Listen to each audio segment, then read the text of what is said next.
Hey guys, what's up? Sando here. So today I'll be testing these beautiful handcrafted headphones from Slovenia, which are called Erzetich Mania. I have already tested several products of this manufacturer. So first of all, it was that cute, small but really evil sounding headphone amplifier by the name of Bacillus.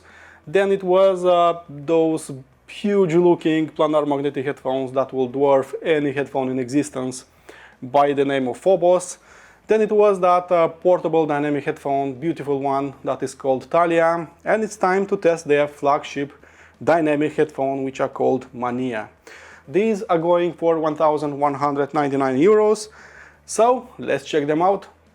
In terms of build quality, Mania is not a mass production headphone, and you can feel that from the moment of touching them. Their ear caps are carved from aged linden wood. Every ear cap is unique in every way, as it has small markings and imperfections here and there. Every Mania will have those spots in different places, and I think that makes them quite special. Like the rest of their headphones, Mania has an 100% symmetrical design, so any ear caps can be your right or your left. You don't have channel markings on the headphone, only on the cable. Mania actually looks as a smaller version of Phobos. They do look identical, with the exception that one is smaller and the other is bigger. Thankfully, the ear pads are detachable and are made out of leather-free materials. Its entire frame is made out of reinforced steel that is powder-coated with a matte black paint, and it is reinforced only by nuts and bolts. The height adjustment mechanism is simple and practical, and by default it stays in the middle position. Simply unscrew the metal gear with your hand, adjust your desired size, and then screw it back. All in all, Erzetich Mania have a rock-solid build quality and are very comfortable to use even for a few hours straight. As for the tech inside them, Mania is having a dynamic driver that is titanium coated to improve rigidity and speed of delivery. Driver size is 50 mm and its impedance is at 80 ohms. This is not a fully open headphone like Phobos is. It's a semi-open design and it will not leak huge quantities of sound. You can easily listen to them in your office or at work without bothering much people around you. No sensitivity numbers were given, but armed with a mini DSP ear system, I could actually compare its sensitivity with my other headphones. I didn't expect it, but Mania needs 1 dB more to achieve the same sound pressure level with their much larger Phobos. Mania is actually exactly as sensitive as Quad Era 1 is, and since that one has it at 94 dB per 1 mW of power, the same can be said about Mania. It is not a power-hungry headphone by any means, but it isn't a walk in the park for most amplifiers either. Okay guys, it's time to hit some eardrums. As for its sound performance, I was really surprised when I put Mania on my head, because they didn't sound absolutely at all like their Phobos or like their Thalia headphones. Phobos, for example, is really powerful in the treble. It has one of the best, one of the nicest treble I've heard to date, so it's very extended. It actually has driver movements even past 24 kHz area. It's the second best headphone that I've heard in terms of treble performance. Of course, I cannot hear 24 kHz myself. I'm not superhuman, but mini DSP system can hear that, and there is plenty of driver movement even past that frequency region. Mania, on the other hand, is considerably warmer sounding, so it is rolling off the top octave, and there is a dip in the lower treble that makes them even smoother, so very easy riders that can be listened long term, no problem. Human voices are happening somewhere around 200 to 400 Hz, where Mania felt really soothing, pleasing and relaxing sounding. The human pitch was also rendered really perfectly, and since this is super powerful in the mid-range and also in the mid-bass, every old track sounded absolutely fantastic and delicious. So it was hiding just a little bit of truth from the upper treble, so it rounded the frequency response at both ends. So its sub-bass was missing just a little bit of slam and authority, so it's rolled off to some degree, but it starts rising quite fast, and at 70 Hz it is already really impactful and powerful sounding. With Mania, Erzetich Audio didn't want to create this perfectly balanced headphone. that will pass all the measurements with flying colors. They wanted to create this cozy sounding headphone that is simply closer to the listener, that will not show all the imperfections of your music, but instead will infuse just a little bit of milk and honey into your music with its elevated mid-bass and mid-range performance. So Mania is very much an inverted V-shaped headphone that will focus most of your attention on the vocal performance and on the musical instruments, and less so on the frequency extremes like sub-bass or upper treble. Few details are indeed missing, but sometimes I don't want to hear everything is there to hear with my music. Case in point, just before bedtime, sometimes I want to listen to some Django Reinhardt. It's a fetish of mine, please don't ask. And it so happens that a lot of his work is approaching a century, and as you can imagine, there aren't any master tapes to be remastered or to be improved upon. And all his recordings are super noisy, with huge noise floors, with smeared details, with little to no definition or contour of the notes, absolute at all.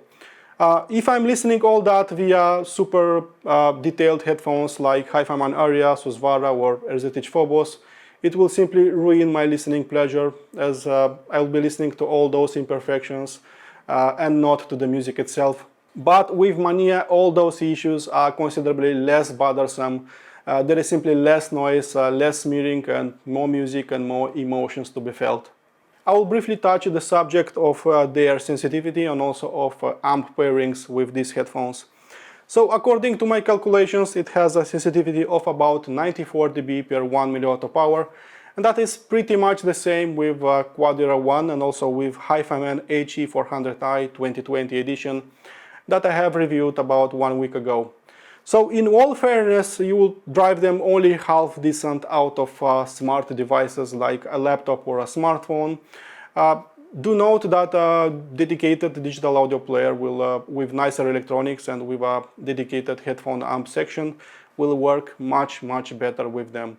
Even portable dongles like FiO BTR5 or Healy DAC Beam 2 or AudioQuest Dragonfly will work with them really nice. But of course, portable digital audio players like better ones like Shanling M6 or like FiO M11 will drive them pretty much to their maximum potential. As for what amplifiers worked better with this, as everything in life, it's all in the balance, young Padawan. So Mania is a warm and dark sounding headphone with roll-off in the sub-bass and also roll-off in the upper treble. And if you feed them a warmer sounding source or amplifier, all that can sound simply too syrupy, slower, too creamy sounding. This worked as magic with linear sounding and with honest sounding sources and amplifiers. So any THX based amplifier or any NFCA amplifiers like those of Topping worked incredibly good with this, because all the cons weren't as apparent, and simply a linear amplifier and a wide bandwidth amplifier will simply counterbalance some of its cons. Still, if you want to add even more warmth, you can spin some vinyls, you can add a tube amplifier. If that makes you happy, be my guest. As for transient response, the sub-bass is not the best part of this headphone, so it's simply shyer in here, and some of that sub-bass slam is simply missing in action. So Mania is engaging sounding mostly because it can render natural harmonics really precisely, and because it has elevated mid-range performance that makes them really perfect in long listening sessions. So as expected, they sounded snappier and much punchier out of a desktop amplifier, because higher voltage swings made them simply snappier and punchier sounding. With all that said, transient response is not the best part of this headphone, so Mania is more about the speed than about the slam that follows. And no matter what you do, it will remain that way. You can counterbalance some of its cons by adding few dB somewhere around 20 and 70 Hz area, and from 10 kHz upwards you can do the same. You can make them snappier sounding, and some of that lost bass impact can be corrected, but only to a degree. If you add more than 5 dB in those regions, distortion will simply start rising. So I did listen to some faster tunes out of a desktop setup, and I do think that they worked pretty nicely with both electronica and rock. They weren't approaching reference headphones in this regard, but at the same time Mania is not shooting for a top spot. My preliminary impressions proved that Mania is more about the act of listening, about the relaxation of mind, about being there with your musicians, and less so about the technical aspects like ultimate transparency and detailed retrieval. So Mania will not show huge amounts of details how Hi-Fi Man Susvara would do, or Erzetich Phobos and Odyssey LCD4 would do to a lesser degree. But still they will show all those macro details and everything that is happening on the foreground. Micro detail retrieval will happen mostly in the mid bass and also in the mid range and some parts of the treble region. The most sensitive part of our hearing, so 6 to 9 kHz area, actually is really well defined. It's really crispy sounding, so it's detailed sounding in here. If you listen to them out of an ordinary laptop or smartphone, they can appear as lacking details and transparency, but that can also work to your advantage if you are listening to some older tunes that are having a dirtier background or higher noise floor like I had with Django Reinhardt. But with all that said, I'm not spotting any muddiness, any veil so to speak, so nothing like that in here. And in this regard, Mania simply obliterates headphones as Meze 99 line or Sennheiser Momentum line. As a point of comparison, I think they are offering more details compared to all those headphones and are sitting somewhere at the same level with Kennerton Gallarhorn, with Kennerton Magni, and also with Sennheiser HD6XX line. In terms of soundstage, please remember that Mania is still a semi-open headphone, so it's normally to experience a sound that is closer to the listener, that is more about the depth than about the width and airiness that is happening around the listener. So Mania has a good note separation and a decent left to right soundstage. It will still outperform headphones like Odyssey LCD1, Sennheiser HD650, Kennerton Magni, but it will not outperform the heavyweight champions as Erzetich Phobos, Odyssey LCD4, Hi-Fi Man Aria and Susvara. Soundstage size, I think, is decent, so it still sounds open, it still sounds layered, but not that much. So it isn't huge nor super small, it's somewhere in the middle, I think. I consider that depth is considerably better with these headphones, and I can easily appreciate that some notes are closer to me and some other notes are farther away from me. And this is simply good layering, and Mania will impress a lot more in here. A good depth performance will also lead to a better focus and tracing of all the notes in the crowded track. All in all, I find them great when it comes to depth and decent enough when it comes to soundstage size. In terms of frequency response, Mania is losing just a little bit of definition and slam up to 70 Hz. Sub-bass starts rising steadily and smoothly, and the moment it reaches those 70 Hz, it actually becomes really powerful, a little bit overboard even. If I'm using some leather earpads with these ones, I can make that sub-bass even better.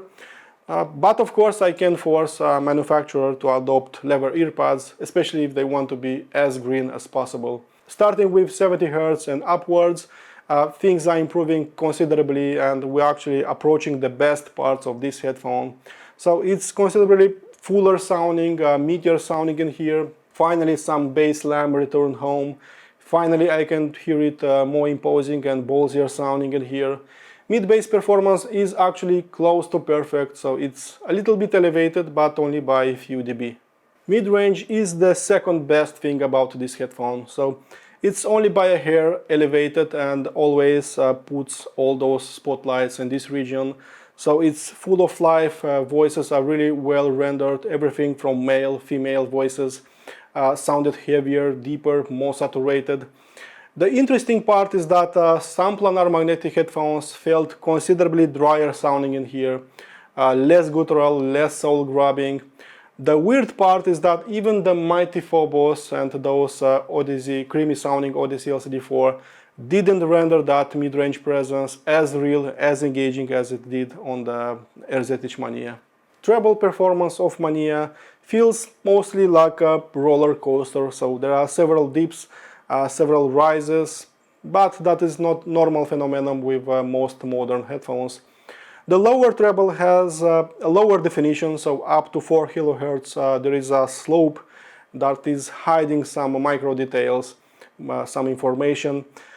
Mid treble is considerably better sounding, and the most sensitive part of our hearing is super well defined, super well made. There is even more information even compared to pricier planar headphones. There is a decent bite in here, so cymbals have a really nice clang and clash, bells sounding clear and defined. But past 10 kHz treble starts its descent, so it goes really smooth, down low. Bottom line is that Mania has a rounded frequency response for a natural and non-aggressive performance, and you can listen to that for hours and hours if you want. I also measured their performance using a mini DSP ear system, so I will briefly show you right now their raw frequency response, which shows a decent driver matching, but it is not perfect as it can deviate as much as 3 dB in some areas. If you are curious how Mania stacks up against the mighty Phobos, please take a look at this graph that will help you out. Mania red, Phobos blue. Its spectral decay is good looking, and it shows that everything decays at the right moment. Spectrogram and waterfall readings will show you all the hot zones, and as I have expected, the mid-bass, all the mid-range and the mid-treble is where all the magic is happening.